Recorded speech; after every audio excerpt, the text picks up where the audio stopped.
The moment I saved $1,000, which happened when I was 18 in college, I always made it a goal to stay at 1,000, and then as I got older, the goal got bigger and bigger. Here's some financial advice that I have done to help me set up a cushion where I feel comfortable enough to pivot, move, and travel as much as I did in my 20s. Learning how to save at an early age is so important because compound interest will be your best friend as you get older. So when I was 22, I started investing my money into an ETF, which is nothing extraordinary, very low risk, and on average, you get about 9 to 13% in returns every year. On top of my full-time job, I've always worked a side gig. Like, even though like at some point my job was paying me so much, I still did a side gig because that would just pay for the fun things in my life. Because I'm not a big foodie, I don't really love to go to restaurants, I don't drink coffee, so I'm not at a coffee shop. I would prefer to spend my money on experiences. Learning how to use debt in your favor. A lot of people are so afraid of debt because they've been in bad situations, but you have to understand that the rich get richer because they never use their actual money. That's always loaned out to them. They're always in debt somehow. If you use debt in the right ways, you can actually make your money make money. For example, I can pay off all my student loans right now, but I refuse to do that because my interest rate, I think it's like 3.5%.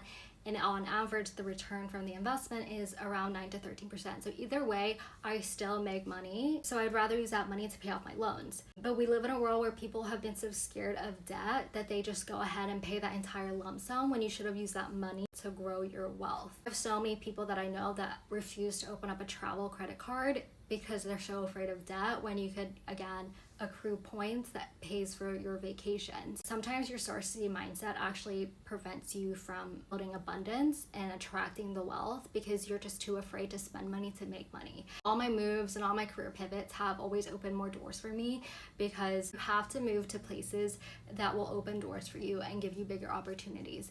And sometimes that means you have to have a roommate. Sometimes that means you have to say no to certain events. Sometimes it just means that you have to live below your means, and that's okay. But it's better to build a financial cushion where you feel better about where you are now so that you can pursue the things that you do enjoy in your life. And I think a lot of people obviously are working jobs they don't want to work, but sometimes you have to work jobs you don't like to get to where you want to be. And you have to be consistent and you have to keep going even when you want to give up. For example, right now I moved back to Charleston because I don't want to pay the capital gains when I sell this place, and I need to show proof that I've lived in my condo for the 2 out of the 5 years. I'm sacrificing a year of my life so they don't take like plus $20,000 from me. Instead, I get to keep that on top of my equity when I sell this place. So you have to think of your life that way, otherwise you're not going to get to where you want to be in life.